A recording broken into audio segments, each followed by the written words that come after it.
Gelar Rasul itu lebih utama dari gelar Amirul Mukminin.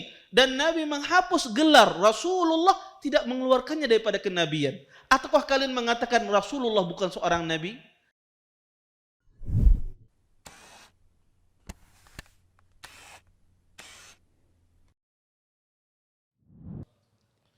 Innal hamdalillah nahmaduhu wa nasta'inuhu wa nastaghfiruh wa na'udzu billahi min shururi anfusina wa min sayyiati a'malina.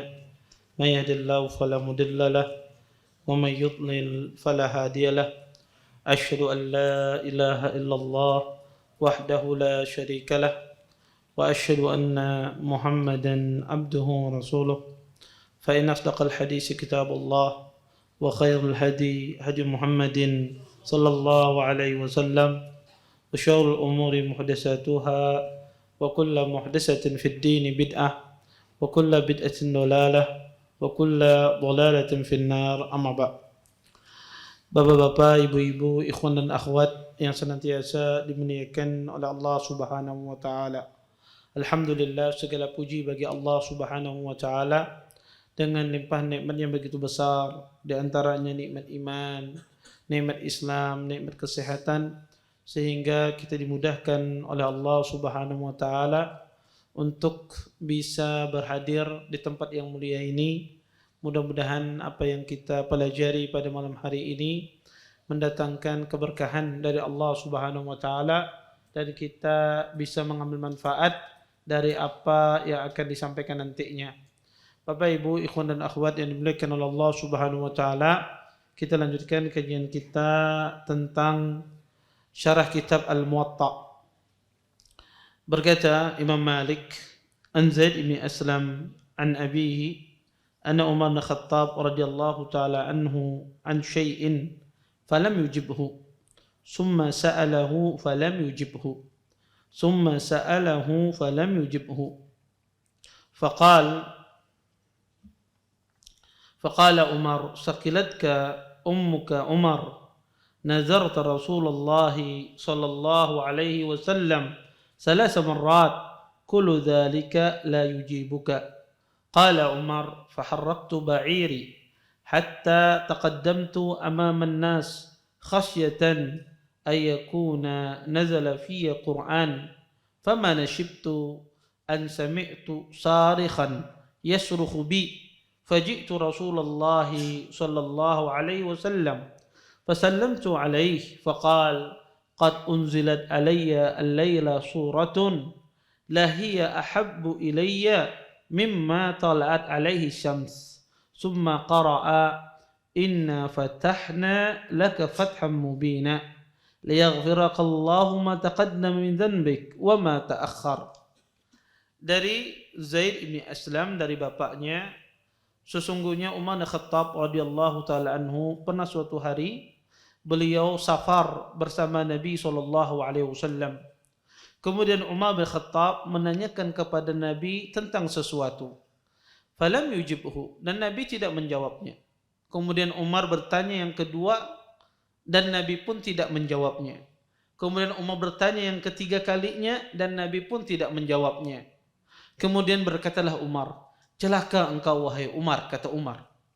Sesungguhnya engkau minta kepada Nabi, bertanya-tanya 3 kali dan Nabi tidak menjawabnya. Kemudian kata Umar, faharraktu ba'iri, maka saya segera menggerakkan untaku hatta taqaddamat amaman nas, hatta taqaddamtu amaman nas, sampai kata Umar saya berada di depan rombongan.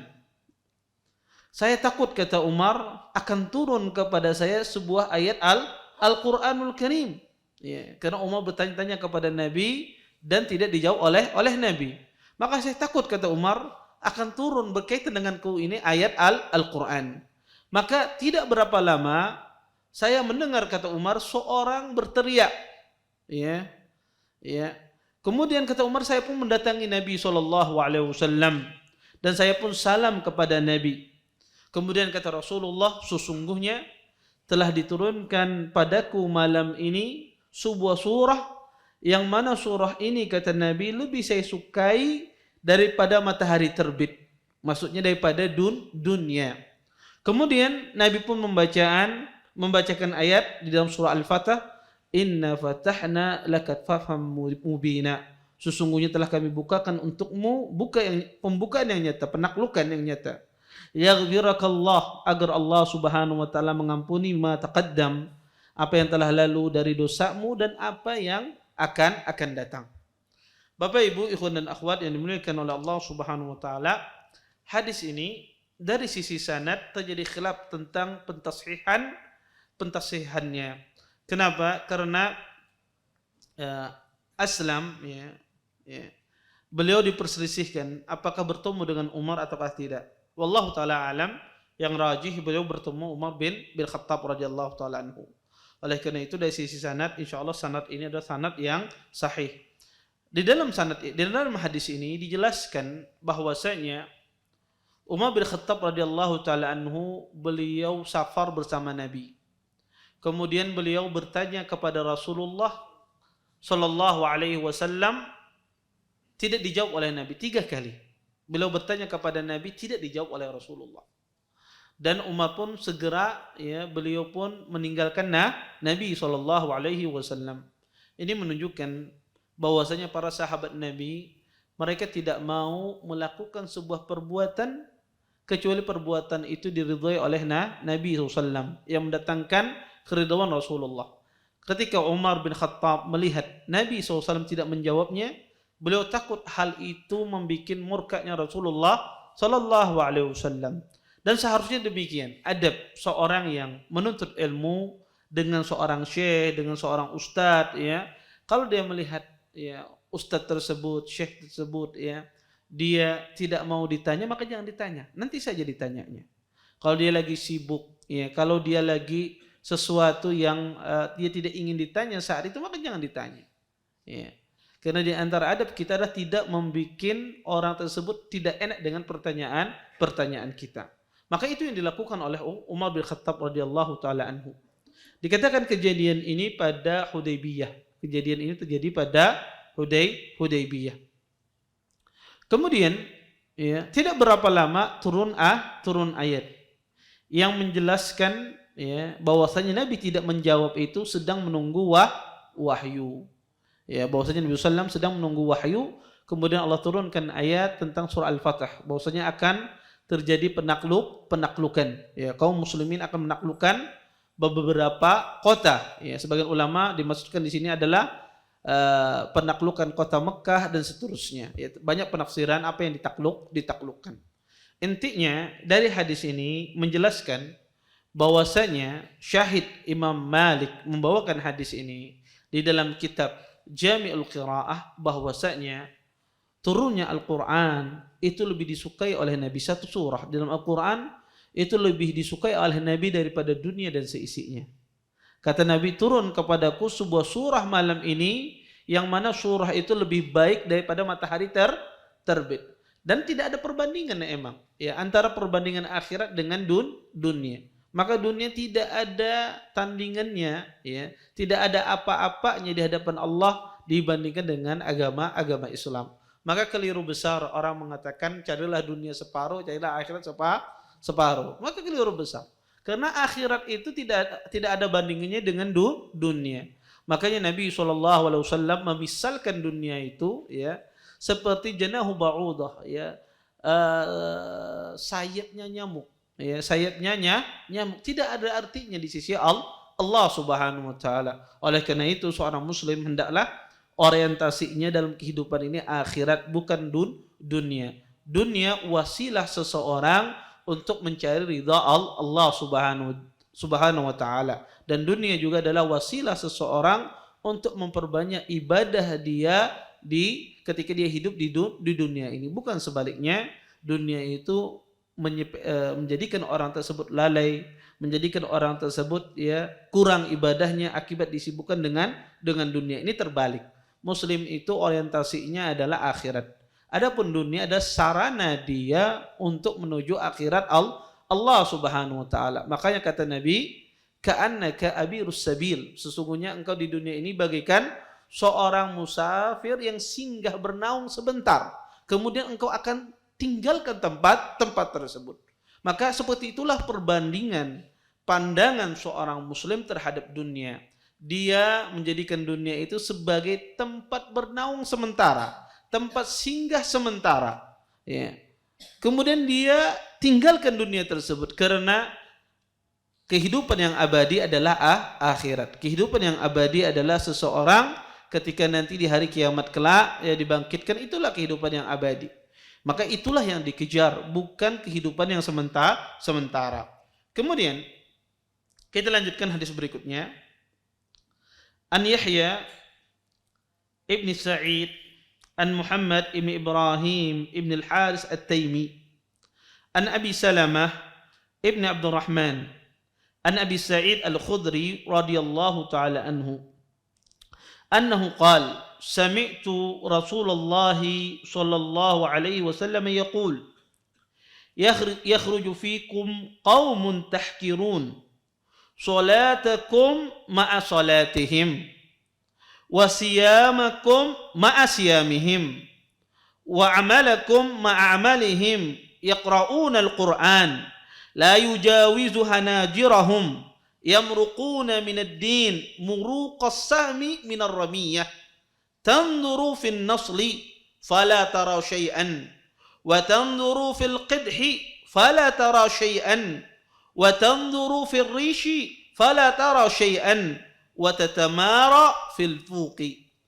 Kata Nabi SAW, kata Imam Malik dari Yahya ibn Sa'id, dari Muhammad ibn Ibrahim ibn al-Haris at-Taimi, dari Abi Salamah ibn Abdurrahman, dari Abi Sa'id al-Khudri, beliau berkata, saya mendengar Rasulullah SAW bersabda, akan keluar dari kalian sekelompok kaum yang sholat kalian tidak ada apa-apanya dengan sholatnya mereka. Puasa kalian tidak ada apa-apanya dengan puasa mereka. Dan amalan kalian tidak ada apa-apanya dibandingkan dengan amalan mereka. Yaqra'una al-Qur'an. Kelompok ini, kata Nabi, membaca Al-Quran. Dan Al-Quran itu tidak sampai ke kerongkongan mereka. Mereka keluar dari agama ini bagaikan anak panah keluar dari busurnya. Kamu melihat, kata Nabi, ke ujung anak panah, maka kamu seolah-olah tidak melihat sesuatu. Kamu melihat, kata Nabi SAW, ke busurnya, maka kamu tidak melihat sesuatu. Kamu melihat, kata Nabi, ke pangkal anak panah, maka kamu tidak melihat sesuatu. Mereka saling mendustakan dalam pangkal anak panah tersebut. Bapak, Ibu, ikhwan dan akhwat yang dimuliakan oleh Allah Subhanahu wa taala, hadis ini hadis yang masyhur. Hadis ini bercerita Nabi mensifati orang-orang Khawarij. Ya, orang-orang Khawarij. Di dalam hadis ini Nabi SAW menjelaskan bahwasanya salat kita tidak ada apa-apanya dengan salat mereka. Itu menunjukkan mereka itu adalah ahlul ibadah.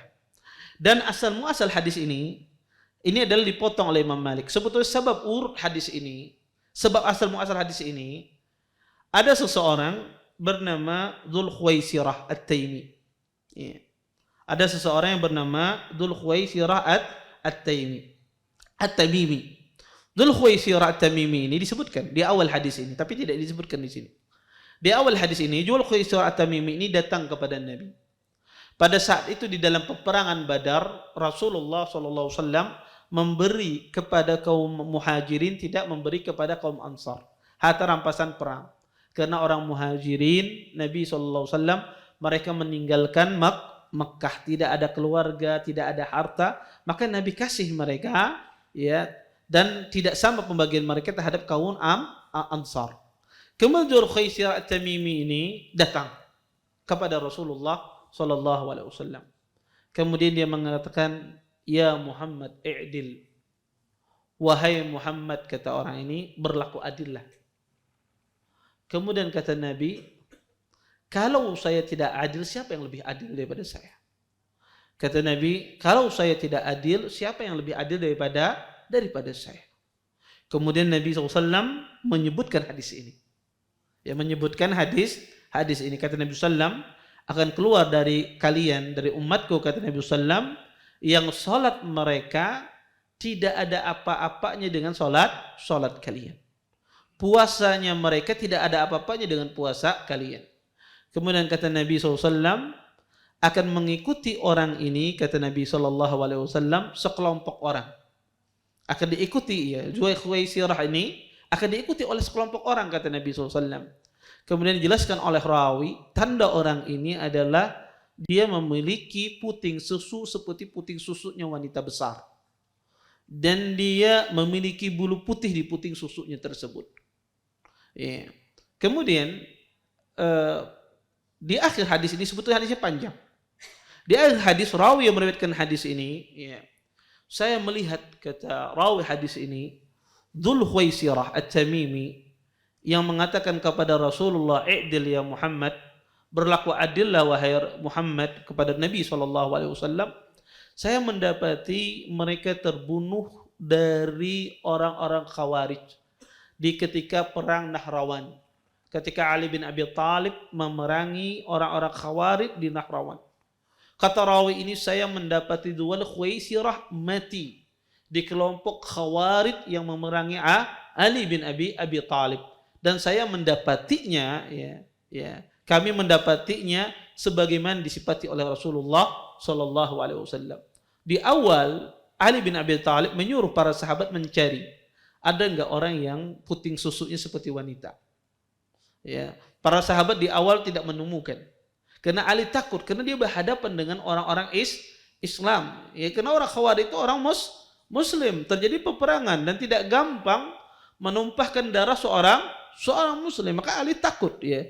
Jangan-jangan beliau salah memerangi. Kemudian kata Ali bin Abi Thalib, cari lagi. Ya. Ketika dicari, ternyata betul. Didapati Dzul Khuwaisirah At-Tamimi ini termasuk orang yang terbunuh dari pihak Khawarij. Maka Ali bersyukur kepada Allah Subhanahu wa taala bahwasanya dia berada di pihak yang benar. Ya. Maka di dalam hadis ini, ya, menjelaskan tentang sifat-sifat orang Khawarij. Kata Nabi SAW, salat mereka tidak ada apa-apanya dengan salat kalian. Puasanya mereka tidak ada apa-apanya dengan puasa kalian. Ini menunjukkan mereka itu ahlul ibadah. Tetapi ibadah mereka itu tidak sampai kepada hati mereka. Mereka hanya bagus ibadah secara zahir. Secara zahir itu bagus ibadah mereka, tapi ibadah itu tidak sampai kepada hati mereka. Iman itu tidak sampai ke hati mereka. Makanya kata para ulama, ya, yang terpenting bagi seseorang selain amalan zahir adalah amalan hati. Ya, maka amalan hati juga harus bagus. Jangan amalan zahir saja yang bagus, tetapi amalan hati juga harus bagus, ya. Tidak seperti orang Khawarij. Dikatakan mereka ini Khawarij, ya. Dikatakan Khawarij itu pertama kali muncul yaitu Dzul Khuwaisirah. Munculnya Dzul Khuwaisirah yang berkata kepada Nabi. Sebagian ahlu ilmu mengatakan tidak. Khawarij itu pertama kali muncul adalah ketika peristiwa terbunuhnya Utsman bin Affan. Karena yang membunuh Utsman itu juga adalah orang-orang Khawarij. Sehingga sebagian ulama mendefinisikan Khawarij itu adalah kelompok yang keluar dari Khulafar Rashidun. Sekelompok orang yang keluar dari Khulafar Rashidun, yaitu keluar dari pemerintahan Utsman dan Ali. Sebagian ulama mendefinisikan Khawarij itu pertama kali muncul adalah pada pemerintahan Ali bin Abi Thalib. Maka munculnya Khawarij pada pemerintahan Ali bin Abi Thalib. Tapi kalau kita melihat definisi Khawarij, maka kalau dalam bentuk kelompok, maka pertama kali keluar pada pemerintahan Utsman dan Ali. Dalam bentuk kelompok. Dalam bentuk perorangan, Khawarij itu sudah ada pada zaman Nabi SAW. Tapi tidak berbentuk kelompok, yaitu Dzul Khuwaisirah. Maka itu orang yang pertama kali. Tetapi dalam bentuk kelompok terjadi pada masa Utsman dan juga terjadi pada masa Ali bin Abi Thalib radhiyallahu taala anhu. Maka ini Khawarij, ya. Khawarij ini disebutkan di dalam hadis ini, kata Nabi SAW, mereka membaca Al-Quran tetapi tidak sampai kepada kerongkongan mereka. Disebutkan oleh para ulama, maksud Nabi mereka membaca Al-Quran tapi tidak sampai kepada kerongkongan, dijelaskan bahwasanya mereka tidak faqih apa yang mereka baca, tidak paham apa yang mereka baca, sehingga kata Nabi tidak sampai kepada tidak lewat dari kerongkongannya, karena tidak sampai ke hatinya, karena tidak memahami apa yang mereka baca. Sebagian ahli ilmu menafsirkan bahwasanya bacaan mereka ya tidak berpahala. Ya, bacaan mereka tidak berpahala. Ahlul ilm ya mensifati ya Khawarij ini sebagaimana disifati oleh Nabi di dalam hadisnya. Pertama, kata Nabi SAW, mereka itu banyak beramal, tapi amal mereka tidak sampai ke hati mereka. Ya. Dan Nabi SAW ya, mensifati mereka adalah syarrul khalqi, manusia yang paling jelek, makhluk yang paling jelek. Disebutkan dalam akhir hadis ini dalam sebagian lafaz syarrul khalqi, kata Nabi. Mereka ini adalah orang yang paling jelek. Kenapa? Karena mereka ini ya luar biasa ya kejahatan mereka. Luar biasa dosa yang mereka lakukan. Ya. Sehingga di dalam hadis yang lain Nabi mensifati mereka yaqtuluna ahlal Islam wa yad'una ahlal awthan. Kata Nabi, mereka membunuh orang muslim dan meninggalkan para penyembah berhala. Kata Nabi, mereka memerangi kaum muslimin dan meninggalkan siapa? Orang-orang yang menyembah berhala. Makanya Nabi mensifati mereka syarrul khalqi, sejelek-jelek manusia. Dan pernah disebutkan dalam sebuah cerita Abdullah bin Khabbab radhiyallahu taala anhu ditangkap oleh orang Khawarij, sahabat Nabi SAW. Kemudian dia ditanya tentang Ali dan Utsman, seorang sahabat ini, dan dia ditangkap bersama budak yang beliau hamili. Abdullah bin Khabbab ibn Abdullah, bukan Abdullah, Khabbab ibn Abdullah. Khabbab ibn Abdullah punya budak yang jariyah beliau, budak beliau yang beliau hamili. Budaknya hamil. Ditangkap berdua. Dua orang ini, Khabbab dan budak beliau. Kemudian ditanya Khabbab tentang Ali dan Utsman. Maka Khabbab memuji Ali dan Utsman, sahabat Nabi SAW. Kemudian pun mereka mengancam Khabbab untuk dibunuh dan budaknya pun juga yang akan dibunuh. Padahal budaknya lagi hamil. Dan subhanallah mereka bunuh. Khabbab bin Abdullah mereka bunuh. Budaknya ya, yang hamil itu pun dibelah perutnya oleh orang Khawarij. Dibunuh dan dibelah perutnya. Sampai anak-anaknya pun dibunuh. Kemudian setelah itu mereka berjalan mendapati babi. Sekelompok babi punya ahlu dhimmah. Ahlu dhimmah itu orang kafir. Ahlu dhimmah. Ya. Orang yang di bawah tak membayar upeti terhadap kaum muslimin. Mereka mendapati babinya ahlu dhimmah ini lepas dan menyerang salah satu mereka. Akhirnya pun mereka bunuh babi ini. Ketika mereka bunuh babi ini, mereka menyesal sekali. Seolah-olah mereka melakukan dosa besar. Mereka cari siapa yang punya babi ini untuk minta ridhonya, untuk dibayar berapa diganti. Bayangkan ya, babi dia membunuh, dia sangat menyesal. Tetapi sahabat Nabi SAW dan istrinya dan budaknya yang menjadi yang mengandung anak sahabat tersebut dibunuh ya dengan membabi buta. Makanya Nabi mengatakan syarrul khalqi. Mereka ini adalah orang yang kata Nabi sangat jelek di muka bumi, ya.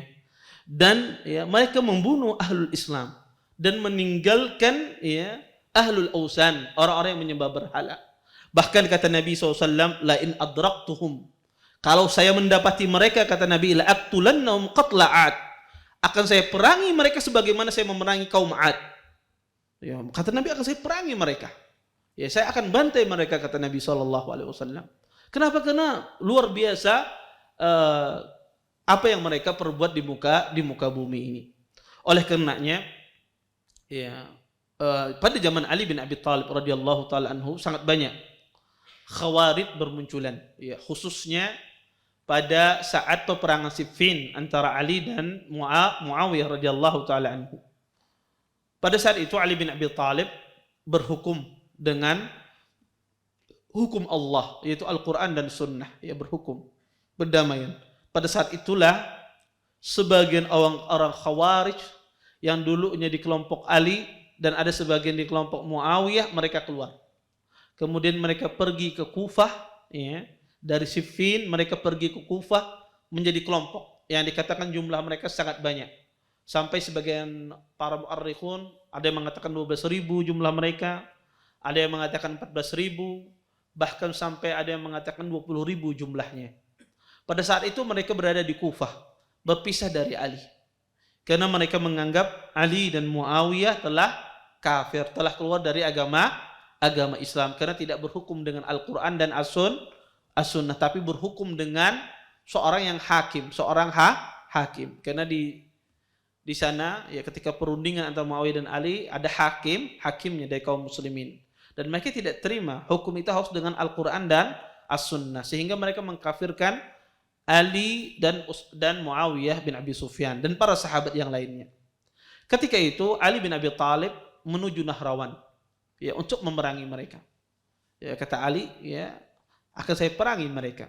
Akhirnya Ali bin Abi Thalib mengutus seorang sahabat sebelum memerangi mereka. Diutuslah sahabat Abdullah ibni Abbas radhiyallahu taala anhuma untuk mendebat mereka. Siapa tahu di antara mereka ini ada yang kembali bertaubat kepada Allah Subhanahu wa taala sebelum diperangi. Maka diutuslah Abdullah bin Abbas radhiyallahu taala anhu memerangi untuk berbicara kepada mereka. Dijelaskan oleh Imam Ibnu Katsir di dalam Bidayah wan Nihayah, sebagaimana diceritakan, ya, dalam hadis, di dalam athar yang sahih, kata Ibnu Abbas, fa kharajtu ilaihim wa labistu ahsana ma yakunu min hulalil Yaman wa tarajjaltu wa dakhaltu alaihim fi dari nisfin nahar.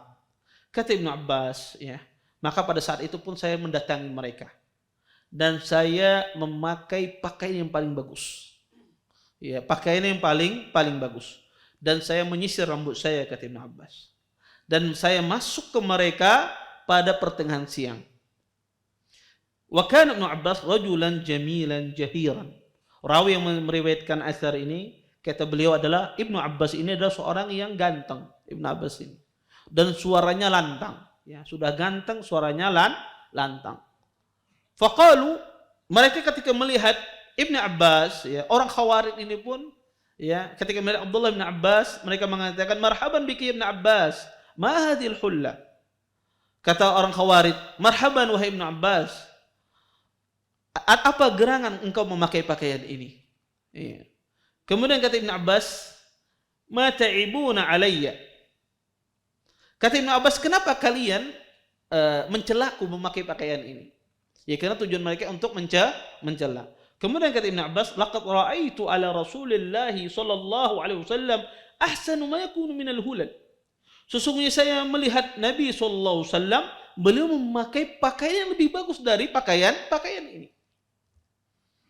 Wa nazalat, dan Allah dan turun ayat di dalam Al-Qur'an. Qul man harrama zinatallahi allati akhraja li ibadi wat tayyibati minar rizq.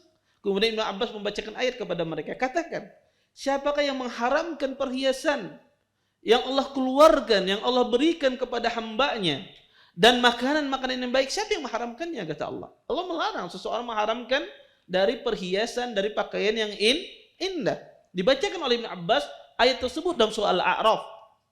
Kemudian orang Khawarij ini pun mulai bertanya, fama ja'aka bihi, wahai Ibnu Abbas, apa yang menyebabkan engkau datang ke sini? Kemudian kata Ibnu Abbas, ya, dengan lantangnya beliau mengatakan, ataitukum min indi sahabatin Nabi sallallahu alaihi wasallam minal muhajirina wal ansar min indi ibni ammin Nabi sallallahu alaihi wasallam wa sahrihi wa alaihim nazal Qur'an fahum a'lamu bitawili minkum wa laysa fikum minhum ahad. liuballighakum ma yaqulun wa uballighuhum ma taqulun. Kata Ibn Abbas, saya datang kepada kalian karena utusan dari para sahabat-sahabat Nabi, dari Muhajirin dan Ansar, dan utusan dari anak paman Nabi SAW dan menantu Nabi SAW, yaitu Ali bin Abi Thalib. Dan saya utusan dari orang-orang yang diturunkan kepada mereka Al-Quran, dan mereka orang yang paling paham tafsir makna Al-Quran daripada kalian. Dan tidak ada dari kalian, kata Ibnu Abbas, seorang sahabat pun. Dan betul, ketika Ibnu Abbas mendatangi mereka, tidak ada satu sahabat pun bersama Khawarij. Tidak ada. Itu menunjukkan para sahabat itu tidak ada satupun yang mempunyai pemikiran Khawarij. Tidak ada satu sahabat. Tidak ada yang terfitnah dengan fitnah Khawarij di kalangan para sahabat Nabi SAW. Kemudian kata Ibn Abbas, ya, liuballighukum ma yaqulun. Saya ingin menyampaikan apa yang mereka ingin katakan kepada kalian. Dan saya juga akan menyampaikan kepada mereka apa yang kalian katakan kepada para sahabat Nabi SAW. Kata Ibn Abbas, faftahi li nafaran minhum. Kata Ibn Abbas, berikan aku orang yang paling pintar di antara kalian. Ibn Abbas memulai debat. Kata beliau, qultu hatu ma naqamtum ala ashabi Rasulillah sallallahu alaihi wasallam wa ibnu ammihi. Kata Ibn Abbas, berikan saya apa kritikan kalian terhadap para sahabat Nabi dan Ali bin Abi Thalib. Apa yang kalian kritik? Kenapa kalian keluar? Kemudian kata mereka, salas, ada 3 kritikan kami terhadap sahabat Nabi dan Ali bin Abi Thalib. Apa itu, kata Ibn Abbas? Kemudian mereka mengatakan, amma ihdahunna fa inna hukmar rijal fi amrillah innal hukma illa lillah ma sya'nur rijal wal hukmu. Kata orang ini, pertama, sesungguhnya dalam berhukum itu di tangan Allah. Tidak boleh ada seorang laki-laki menghukumi di antara manusia. Karena hukum itu hanya milik Allah. Berhukumlah dengan Al-Quran. Apa yang disampaikan Al-Quran, maka putuskan dari Al-Quran. Tidak boleh ada seorang di antara kita yang memberikan sebuah hukum. Mereka menafikan tidak boleh ada hukum dari manusia. Harus dari Al-Quran. Apa yang dihukumkan Al-Quran, itulah. Tidak boleh ada orang bertahkim dengan manusia, minta diberikan hukuman. Jadi minta diberikan pengadilan. Ya. Kemudian kata Ibn Abbas, ini satu kritikannya. Yang kedua mana, kata Ibn Abbas? Kemudian kata mereka, fa innahu qatil wa lam yasub wa lam yaghdam. Sesungguhnya Ali berperang, tetapi dia tidak mau membunuh dan juga tidak mau menawan dan juga tidak mau mengambil rampasan perang. Kata mereka, orang berperang, imma dia mengambil rampasan perang kalau dia menang dan menawan, atau dia tertawan. Iya. Kalau kata orang Khawarij tersebut, kata mereka, fa in kanu kuffaran qad halla sabiyahum wa la in kanu mu'minin ma halla sabiyahum wa la qatlahum. Kata orang Khawarij, kalau seandainya mereka kufar, ya, maka halal dong diambil harta rampasan perangnya, halal dong ditawan wanita-wanita mereka, kata orang Khawarij. Maksudnya kelompok Muawiyah bin Abi Sufyan. Tapi kalau mereka tidak kufar, tidak boleh dong berperang, kata mereka. Tidak boleh memerangi kaum mukminin. Iya. Kemudian kata Ibnu Abbas, ini yang kedua. Yang ketiga apa kritikannya, kata Ibnu Abbas? Kemudian kata Ibnu Abbas, kata orang Khawarij tersebut, maha nafsuhu min amirul mu'minin fa in lam yakun amirul mu'minin fa huwa amirul kafirin. Kata orang Khawarij tersebut bahwasanya Ibnu Abbas, Ali bin Abi Thalib telah menghapus gelarnya Amirul Mukminin. Kalau dia bukan Amirul Mukminin, berarti dia amir orang kafir. Kata orang Khawarij. Kata Ibnu Abbas, hal indakum syai'un ghairu hadza. Apakah ada selain ini, kata Ibnu Abbas? Kata orang Khawarij, hasbuna hadza. Cukup seperti ini wahai Ibnu Abbas. Kemudian mulailah Ibnu Abbas membantah satu persatu syubhat orang Khawarij dengan bantahan yang luar biasa. Kata Ibnu Abbas, qultu lahum in ara'aitukum in qara'tu alaikum min kitabillahi jalla sana'uh wa sunnat nabi sallallahu alaihi wasallam ma yaruddu qawlakum atarji'un qalu na'am. Kata Ibnu Abbas, kalau saya berdalil dari Al-Quran atau dari sunnah Nabi SAW yang membantah perkataan kalian ini, apakah kalian mau bertaubat? Kata Ibnu Abbas. Kemudian mereka mengatakan, na'am, mau kami bertaubat. Amma qaulukum, kata Ibnu Abbas, adapun perkataan kalian, hukmur rijal fi amrillah, tidak boleh dalam perkara agama ini ada hukum seorang laki-laki, fa inni aqra alaikum min kitabillah, saya akan bacakan kepada kalian dari ayat-ayat Allah. Qad sayyarallahu hukmahu ila rijal fi samni rub'i dirhamin. Kata Ibnu Abbas, saya akan bacakan kepada kalian ayat dari Al-Quran yang Allah menjadikan hukum Allah pada tangan seorang hakim. Pada tangan seorang laki-laki pada permasalahan 1/4 dirham. Kata beliau, 4/8 dirham. Kemudian fa-amara Allah Ta'ala yahkumu fih. Maka Allah Subhanahu wa taala menyuruh kita bertahkim kepada hakim tersebut. Kemudian beliau membacakan, ya ayyuhalladzina amanu la taqtulus sayda wa antum hurum wa man qatala minkum muta'ammidan fajaza'u mithlu ma qatala minan na'am yahkumu bihi dzawa 'adlin minkum. Di dalam surah Al-Maidah. Kata Allah, wahai orang-orang beriman, janganlah kalian membunuh hewan buruan sedangkan kalian sedang berihram, ya. Kemudian barang siapa di antara kalian membunuh binatang buruan tersebut, maka balasannya, maka hukumannya adalah dia harus mengganti sesuai dengan apa yang dia bunuh.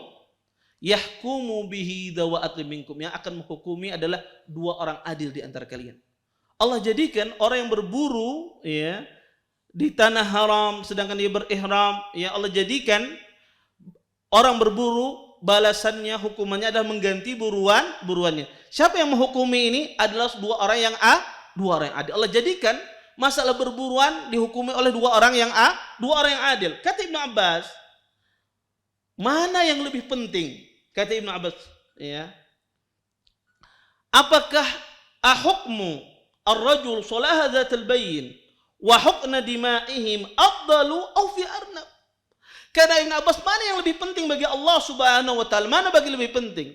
Menyelesaikan pertumpahan darah sehingga pertumpahan darah itu tidak terjadi dengan adanya hukum seseorang, ataukah kita menyelesaikan seseorang berburu tentang masalah seekor kelinci?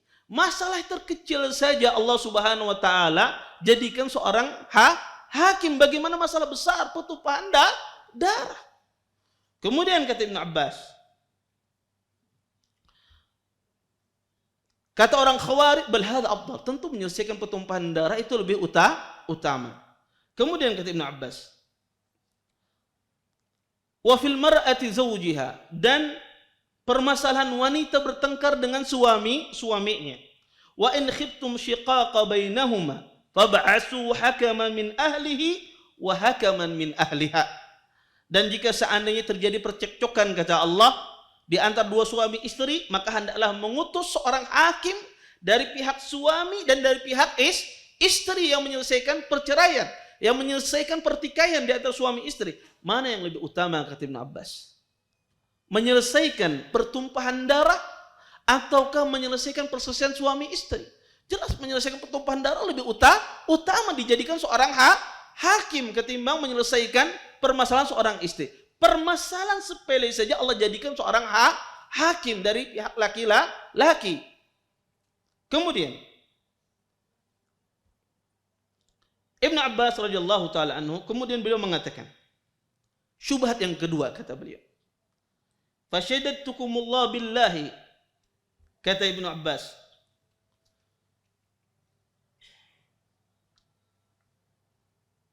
amma qaulukum qatilun walam yusabbi walam yaghnam apatasubbuna ummakum Aisyah tastahilluna minha ma tastahilluna min ghairiha wa hiya ummukum fa in qultum inna nastahillu minha ma nastahil min ghairiha faqad kafartum wa in qulta laysat bi amina faqad kafartum.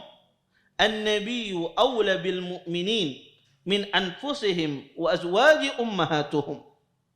Kata Ibnu Abbas, adapun kalian mengatakan Ali bin Abi Thalib tidak menawan dan tidak mengambil harta rampasan perang, kata Ibnu Abbas, apakah kalian mencela istri Nabi Aisyah?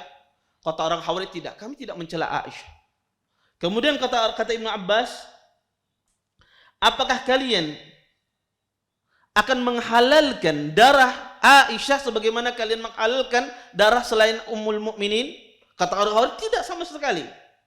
Jika kalian menghalalkan darah Aisyah radhiyallahu taala anha, istri Nabi sallam, maka kalian telah kafir, kata Ibnu Abbas. Jika kalian mengatakan Aisyah tidak beriman, maka kalian juga telah kafir, kata Ibnu Abbas. Ya. Karena Allah mengatakan di dalam Al-Quran, Nabi itu lebih utama, ya, daripada jiwa orang mukmin itu sendiri. Dan istri-istri Nabi ummahatuhum, ibunda kaum mukminin. Di sini Ibnu Abbas ingin membantah orang Khawarij. Mereka mengatakan Ali bin Abi Thalib tidak menawan dan tidak mengambil harta rampasan ketika berperang dengan Muawiyah. Kata mereka, berarti Ali bin Abi Thalib, ya, kalau dia berperang berarti kalau tidak mengambil harta rampasan perang tidak boleh memerangi orang mukmin, berarti kafir, kata mereka Ali. Kalau Ali mengambil harta rampasan perang, ya, tidak mengambil harta rampasan perang berarti Ali menyelisih ayat Al-Quran. Kemudian dibantah oleh Ibnu Abbas, Aisyah radhiyallahu taala anha berperang dengan Ali bin Abi Thalib radhiyallahu taala anhu. Apakah kalian menghalalkan darah Aisyah? Kata, maka mereka mengatakan tidak. Iya. Apakah kalian katakan Aisyah tidak beriman? Maka orang Khawarij tidak berani mengatakan tidak. Iya. Terus apa bedanya ini dengan ini, kata Ibnu Abbas? Baik. Kita lanjutkan sedikit lagi. Kemudian kata Ibnu Abbas, fa antum baina dolalatain fa'tum minha bi makhrajin afa kharajta min hadhihi. Kata Ibnu Abbas, sekarang kalian berada di antara dua kesesatan, kata Ibnu Abbas. Tentang masalah ini, imma kalian mengatakan Aisyah halal darahnya, imma kalian mengatakan Aisyah tidak beriman, istri Nabi sallallahu. Maka kata Ibnu Abbas, berikan saya solusinya. Maka kalian tidak akan bisa keluar dari masalah ini, kata Ibnu Abbas. Kemudian adapun subhat yang ketiga, kata Ibnu Abbas, wa amma maha nafsuhu min amiril mu'minin. Adapun Ali bin Abi Thalib menghapus gelar Amirul Mukminin, kata Ibnu Abbas, saya akan mengasih hal yang serupa yang kalian permasalahkan. Anna Nabiyya sallallahu alaihi wasallam yaumul Hudaybiyah salahal musyrikin. Nabi sallallahu alaihi wasallam, kata Ibnu Abbas, pada hari Hudaybiyah melakukan perdamaian dengan orang-orang musyrik, dikenal dengan perjanjian Hudaybiyah. Faqala li Ali, Nabi berkata kepada Ali bin Abi Thalib, "Uktub ya Ali, hadza ma salaha alaihi Muhammadur Rasulullah." Wahai Ali, kata Nabi, tulislah, sesungguhnya inilah perjanjian yang ditulis oleh Muhammad Rasulullah sallallahu alaihi wasallam. Kemudian apa kata orang-orang kufar Quraisy? Qalu law na'lam annaka Rasulullah ma qatalnak. Kata orang kufar Quraisy, kalau seandainya kami tahu engkau wahai Rasulullah ada seorang rasul, niscaya kami tidak akan memerangi. Kenapa engkau tulis Rasulullah? Orang Quraisy tidak mau. Kalau kamu menulis Rasulullah dan kami mengakuinya, niscaya kami tidak berperang dengan engkau wahai Rasulullah. Kemudian Nabi pun berkata kepada Ali bin Abi Thalib setelah itu, Umhu ya Ali, Allahumma innaka ta'lam anni Rasulullah. Umhu ya Ali, waktub hadha ma salaha alaihi Muhammad bin Abdullah. Kemudian Nabi pun berkata kepada Ali, wahai Ali, hapuslah tulisan Rasulullah. Sesungguhnya engkau tahu wahai Ali, aku ini Rasulullah, utusan Allah. Umhu ya Ali, hapuslah wahai Ali dan tulislah, inilah yang ditulis oleh Muhammad bin Abdullah. Nabi menghilangkan gelar Rasulullah ketika perjanjian Hudaybiyah. Ya. Wallahu li Rasulillahi sallallahu alaihi wasallam khairun min Ali. Wa qad maha nafsahu wa lam yakun mahu nafsu dzalika mahahu min nubuwah akhrajta min hadhihi. Kata Ibnu Abbas, ya, sesungguhnya Rasulullah itu lebih utama daripada Ali. Gelar Rasul itu lebih utama dari gelar Amirul Mukminin. Dan Nabi menghapus gelar Rasulullah tidak mengeluarkannya daripada kenabian? Ataukah kalian mengatakan Rasulullah bukan seorang nabi ketika dia menghapus gelarnya Muhammad Rasulullah? Apakah kalian ada bisi jawaban tentang masalah ini? Kata Ibnu Abbas. Kemudian di antara mereka pun bertaubat setelah itu. Dari 6.000 yang hadir pada saat itu 2.000 orang bertaubat. Ya, 2.000 orang bertaubat. Sisanya diperangi oleh Ali bin Abi Thalib. Terjadilah peperangan yang dikenal dengan peperangan Nahrawan. Ya, maka dibantai oleh bin Abi Thalib sehingga ada ditemukan yang dari pihak yang tewas itu adalah Khuwaisir yang di awal hadis yang kita sebutkan tadi At-Tamimi. Ya, setelah perdebatan dengan Abdullah bin Abbas radhiyallahu taala anhu. Kemudian sebetulnya ceritanya panjang nih. Waktunya habis ya. Ya. Setelah Ali bin Abi Thalib memerangi orang Khawarij, maka sebagian orang Khawarij dendam besar sama Ali bin Abi Thalib, dan itu yang sebab terbunuhnya Ali bin Abi Thalib. Sebagian orang Khawarij banyak ayah ya saudara mereka terbunuh dalam perangan Nahrawan, karena itu terjadi peperangan ribuan orang. Ya. Karena di dalam peperangan tersebut ada yang kabur, ya. Karena di dalam Islam kalau terjadi peperangan antara sesama muslim, maka kalau yang kabur tidak boleh dikejar. Beda dengan berperang dengan orang kufar. Yang kabur tidak boleh dikejar, yang ada tidak boleh dijadikan tawanan. Maka ada di antara mereka yang kabur. Para wanita tidak boleh dijadikan harta rampasan perang sebagai budak, tidak boleh. Terjadi peperangan sesama muslim, tidak boleh dalam Islam. Anak-anak tidak boleh dibunuh. Kalau ada anak-anak dan perempuan ikut berperang, maka di saat itu boleh, karena dia dihukumi seorang laki-laki. Maka ada di antara mereka yang kabur, ada yang mereka pergi. Ya. Di antara mereka yang selamat itu ada seorang wanita yang bernama Qitam ibnu Sujainah binti Sujainah. Qitam ini dikenal dengan wanita yang paling cantik pada saat itu. Wanita yang sangat cantik. Kemudian datang seorang Ibnu Muljam. Ya. Ibnu Muljam ini, ya, dia sebetulnya orang biasa. Ya. Tetapi dia terpesona ketika datang di Kufah dengan Qitam ini. Akhirnya dia melamar. Ya. Intinya dia mengkhitbah Qitam ini. Kemudian Qitam ini mengatakan, kamu boleh ya menikahi aku, tapi dengan engkau memberikan aku sesuatu yang menyembuhkan penyakitku. Apa itu katanya? 3 hal dia minta.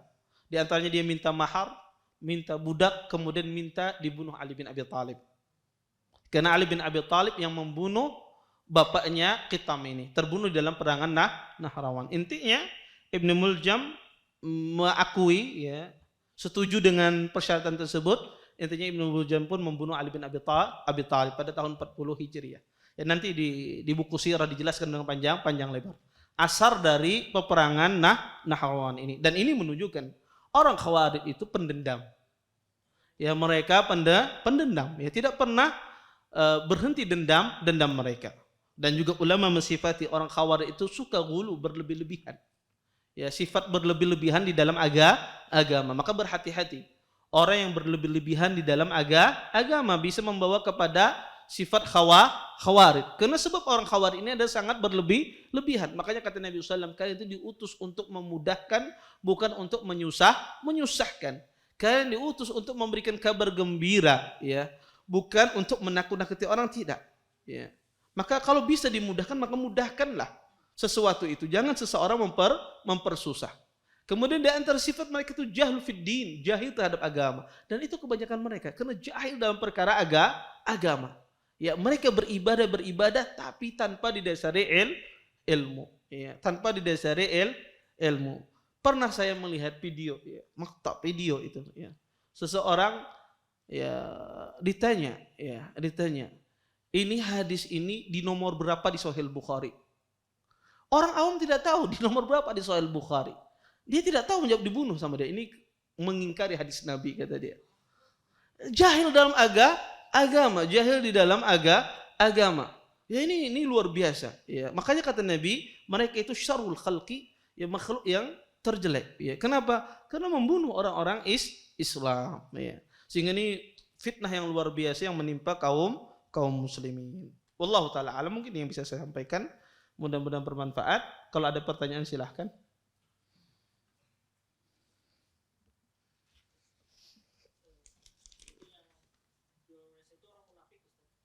Ah, Dzul Khuwaisirah. Orang Khawarij. Orang Khawarij. Ya.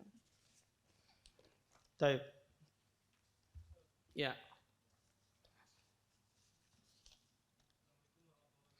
Waalaikumsalam warahmatullahi wabarakatuh.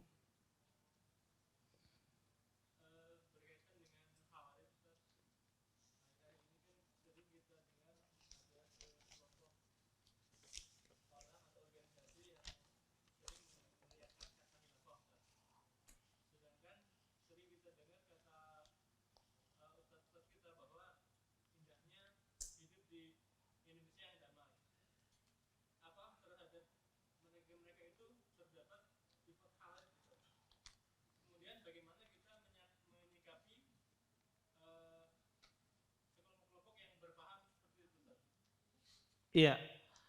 Pertama ya, kalau sudah ada pemimpin yang sah di suatu negara apa macam, maka harus taat. Ya, seseorang harus taat terhadap pemimpin tersebut. Walaupun pemimpin tersebut misalnya melakukan kezaliman yang besar, tetap kita taat, tidak boleh keluar. Makanya dalam hadis Hudzaifah bin Yaman, Nabi SAW mengatakan akan datang kepada kalian sekelompok orang, kata Nabi SAW, sekelompok pemimpin, ya, qulubuhum qulubus syayatin, kata Nabi, hati mereka hati syaitan. Fi jusmanil ins, tubuhnya jadi saja manusia, hatinya apa? Hati syaitan. Ini sifat yang luar biasa disifati oleh Nabi seorang pemimpin. Kemudian kata Hudzaifah, ya Rasulullah, kalau saya dapat pada zaman demikian, apa yang saya lakukan? Isma'u wa ati'u, kata Nabi SAW, dengarkan dan taati. Kata Hudzaifah, ya Rasulullah, in akhadha mali, dia mengambil hartaku, wa daraba dhahri, memukul punggungku, dicambuk aku, apakah saya masih taat? Tetap dengarkan dan taati. Ini sifat yang luar biasa yang disifati oleh Nabi terhadap pemimpin nanti datang akhir zaman. Dia benci terhadap rakyatnya pun benci terhadapnya. Tetapi tetap kata Nabi SAW, dengarkan dan taati. Kenapa? Karena ketaatan kita terhadap seorang pemimpin, walaupun dia melakukan kezaliman, melakukan dosa besar, itu lebih baik ketimbang seorang itu keluar. Kenapa? Karena akan terjadi pertumpahan darah yang sangat banyak. Ya, makanya Islam itu sangat mencegah terjadinya adanya pertumpahan darah. Di dalam Islam berusaha bagaimana pertumpahan darah itu tidak boleh terjadi. Iya. Maka disuruh mendengarkan dan taati. Kenapa? Karena kalau seandainya terjadi kezaliman, maka kezaliman itu lebih ringan terjadi ketimbang orang itu keluar akan ribuan orang meninggal. Maka kalau kita mendapati apa saja seorang pemimpin yang sudah diangkat sah siapapun dia, maka kewajiban seorang rakyat itu adalah mendengarkan dan mentaati. Ya, kecuali pada perkara-perkara menyuruh kita bermaksiat kepada Allah tidak kita taati. Ya, tapi pada perkara-perkara yang sifatnya mubah maka wajib kita taati.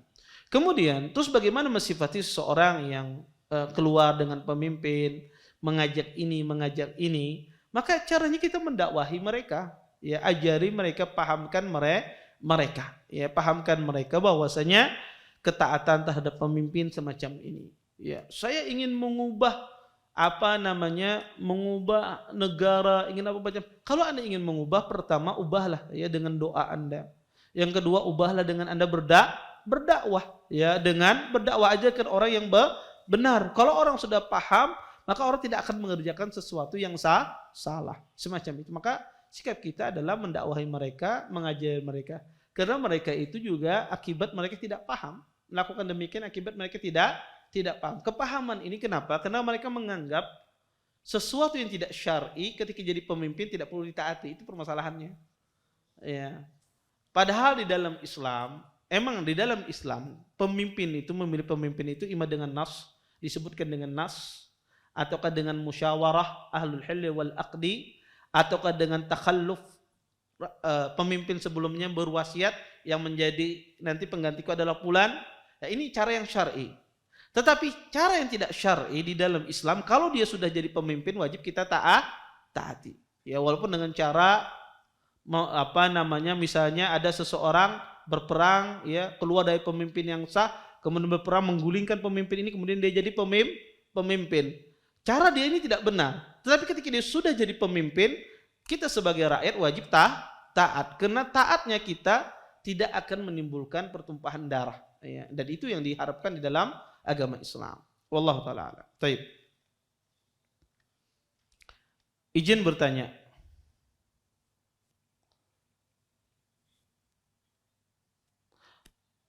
Apakah mengangkat tangan takbir pada rakaat ketiga merupakan sunnah yang ditekankan, jazakallahu khair. Hadisnya ya itu jadi khilaf di dalam masalah hadisnya ini ya. Tetapi hadisnya lebih bagus daripada hadis yang mengatakan mengangkat tangan setiap kali naik dan turun, setiap kali naik dan turun. Kalau sebagian orang mensahihkan hadisnya tidak ada masalah.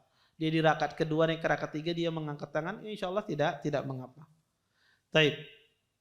Assalamualaikum, di luar tema. Bagaimana kalau kita bercukur alis mata dirapikan tukang cukur, boleh? Tidak boleh. Mencukur alis, ya alis mata tidak boleh. Alis tidak boleh dicukur. Ya. Kemudian ketinggalan sholat witir dikerjakan di waktu duha. Bagaimana mengerjakan apa duluan, witir atau duha? Kalau witir ketinggalan dikerjakan di waktu duha, digenapkan witirnya. Kalau pian terbiasa berwitir 3 menjadi 4, gantinya itu duha 4 rakaat itu. Gantinya bukan witir terus sholat duha lagi, tidak. Tapi gantinya adalah duha tersebut. Kalau pian berwitir terbiasa misalnya 1 rakaat, maka diganti menjadi 2 rakaat. Kalau berwitir terbiasa 3 kemudian ketinggalan, maka diganti dengan sholat duhanya 4 rakaat, semacam itu. Nabi SAW pernah ketinggalan sholat witir 11 rakaat, kemudian beliau ganti dengan duhanya 12 rakaat. Taib. Nah, ini panjang banyak pertanyaannya ini. 12 pertanyaan. Taib. Assalamualaikum warahmatullahi wabarakatuh. Ustadz mau bertanya, apakah benar Abdul Wahab bin Rustum adalah seorang khawarij yang memfitnah Syekh Muhammad Abdul Wahab sebagai Wahabi? Abdul Wahab bin Rustum sebelum zamannya Syekh Muhammad Abdul Wahab. Ya, sebelumnya zaman Abdul Wahab, dan di Maghrib, di Maroko, dan dia memang seorang pemberontak. Ya, seorang pemberontak yang menumpahkan darah. Bukan Muhammad bin Abdul Wahab, tapi Wahab bin Rustum. Taib. Assalamualaikum warahmatullahi wabarakatuh. Ustadz mau bertanya, apakah khawarij bagian dari Syiah? Bukan. Khawarij kelompok sendiri, Syiah kelompok sendiri. Dan di Syiah juga ada pemikiran khawarijnya. Orang Rafidhah ada pemikiran khawarijnya. Tapi ketika diistilahkan khawarij, dia bukan Syiah. Syiah kelompok sendiri, khawarij kelompok sendiri. Izin bertanya Ustadz, apakah kelompok khawarij mengakui bahwasanya mereka adalah khawarij? Jazakumullah khairan. Ia tidak mengakui mereka adalah khawarij karena kena hadis Nabi nanti. Taib. Assalamualaikum warahmatullahi wabarakatuh. Apabila kelompok khawarij berkumpul di Kufah untuk memusuhi Ali bin Abi Thalib, jadi kapankah kelompok Syiah muncul di Kufah yang mengklaim mendukung Ali bin Abi Thalib? Ketika terjadi perdamaian antara Ali dengan Muawiyah radhiyallahu taala, muncul 2 kubu, ya, kubu yang mengkultuskan Ali bin Abi Thalib sampai menjadikan Ali derajat Tuhan, ya, dan kelompok ya khawarij yang keluar dari pemerintahan Ali bin Abi Thalib muncul pada saat itu berkelompok, dan itu sunnatullah. Ada yang berlebih-lebihan, maka akan datang lawannya. Makanya kalau seseorang itu berlebih-lebihan terhadap sesuatu, akan datang lawan yang semisalnya, kebalikannya. Sebab itu pula ketika Anda itu berlebih-lebihan membantai kawan Anda, misalnya berdebat gitu ya, dia salah, Anda berlebih-lebihan ya dalam menyalahkannya dia, maka akan raddul fi'il. Kebalikannya nanti akan datang. Ya, kebalikannya dia akan datang melawan dengan kebalikan. Makanya seseorang itu harus insaf, harus adil di dalam segala hal. Kalau sesuatu salah, katakan salah, jangan berlebihan. Kalau dia ada benar, katakan ini benarnya dari sisi ini. Karena sunnatullah akan datang, itu raddul fi'il. Ya. Kemudian, Assalamualaikum warahmatullahi wabarakatuh. Ustadz mau bertanya, mengepalkan tangan saat bangkit dari sujud apakah disunnahkan? Karena dia mengerjakannya. Al-ajn itu mengepalkan tangan ketika sujud. Ya, hadisnya lemah. Ya, hadisnya lemah. Terus gimana? Boleh antum kepalkan, boleh antum lepas, silahkan. Ya, tidak ada masalah. Ya, tetapi hadisnya adalah hadis yang lemah. Tapi boleh tidak digawi, boleh tidak mengapa.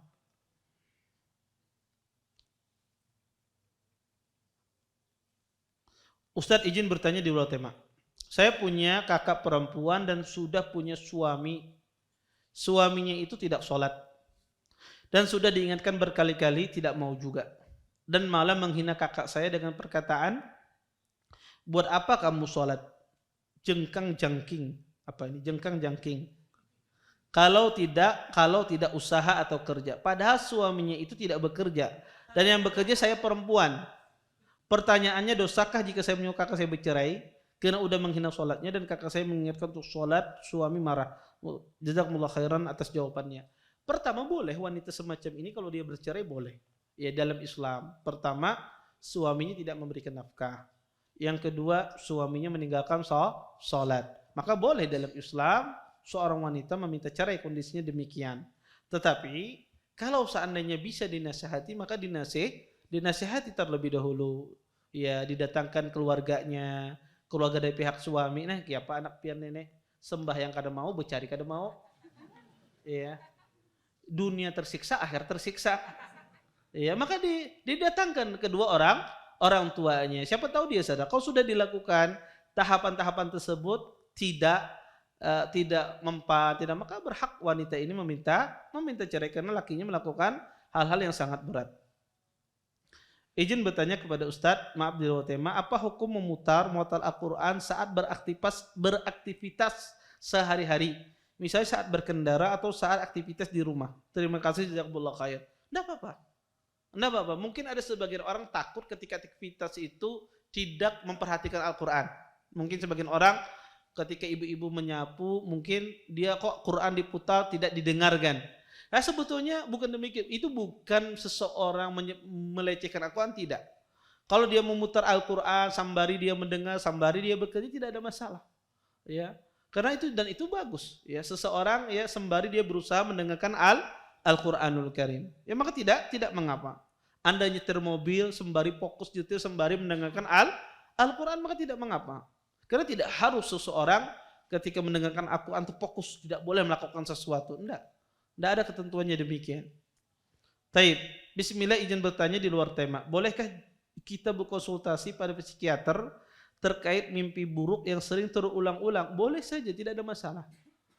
Anda ke psikiater karena mimpi itu bisa jadi ada 3.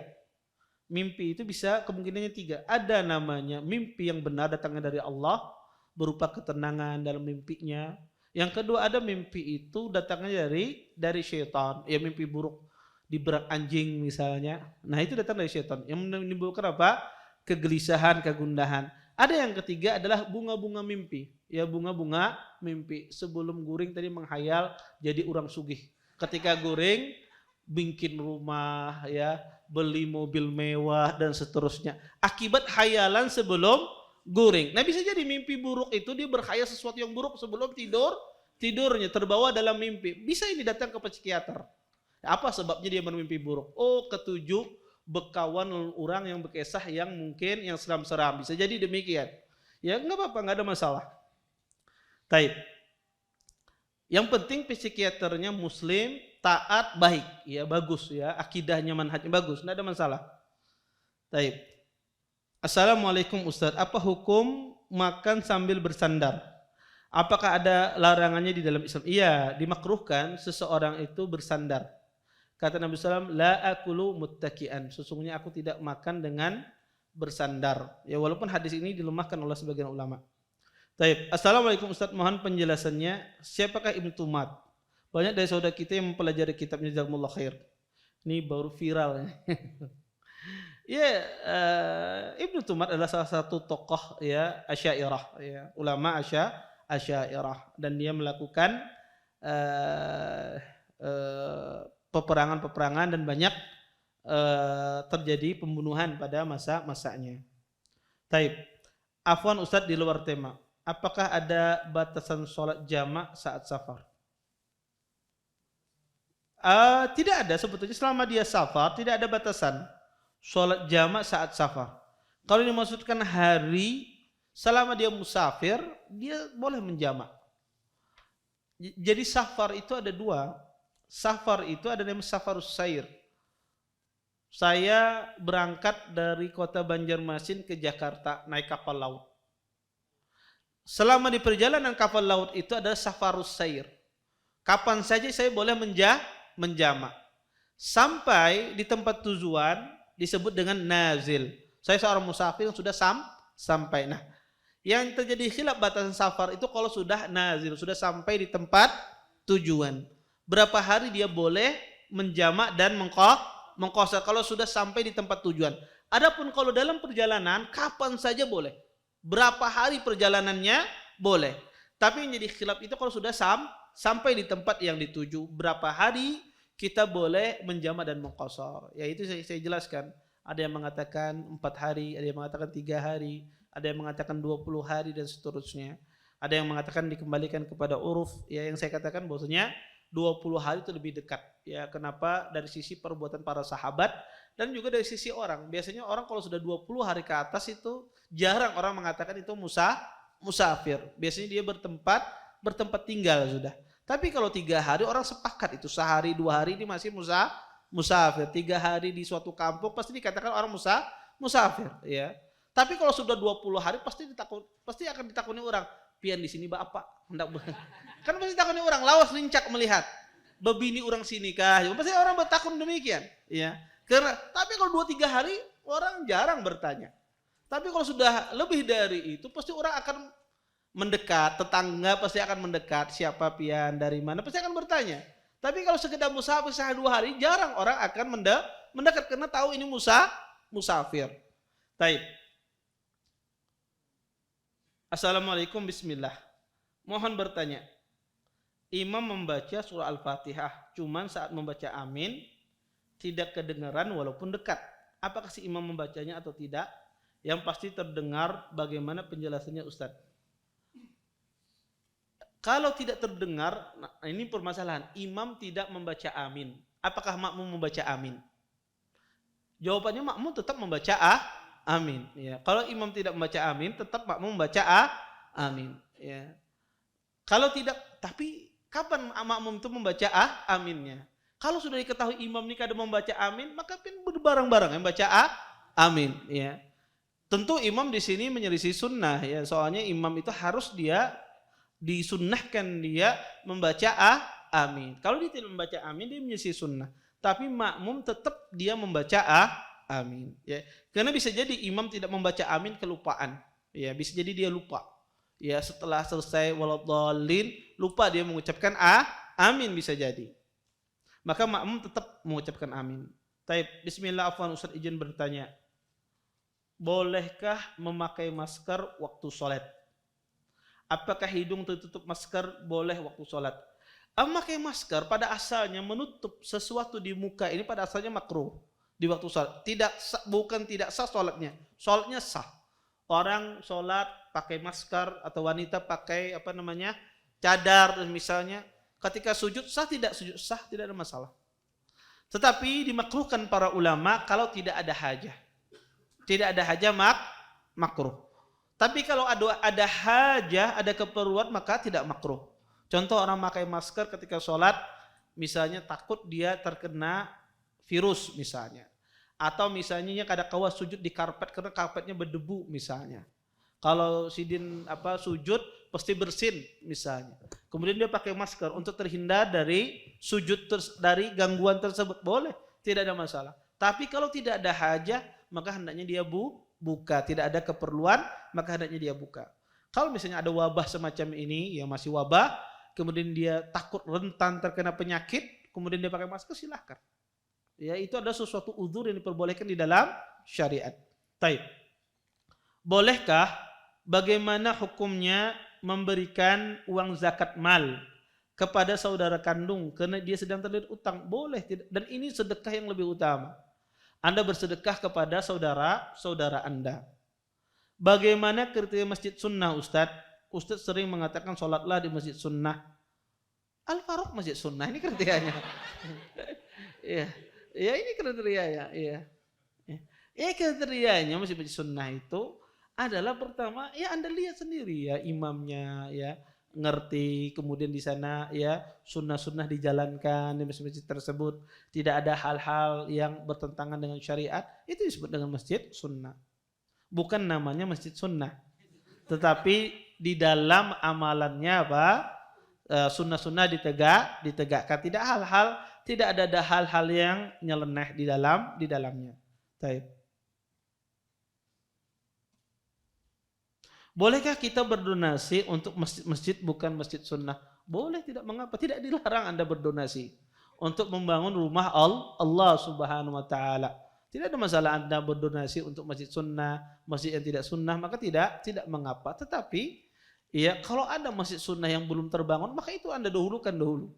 Ya, karena banyak ya ikhwah bangun masjid belum tuntung ya hanya tiangnya, maka itulah diutamakan. Kalau ada masjid-masjid yang perlu dibantu dan Anda kelebihan harta, maka infakkan harta Anda di jalan tersebut. Wallahu taala alam. Baik. Saya kira cukup ya. Kita tutup dan doakan majelis. Subhanallahumma bihamdika asyhadu an la ilaha illa anta astaghfiruka wa atubu ilaik. Assalamualaikum warahmatullahi wabarakatuh.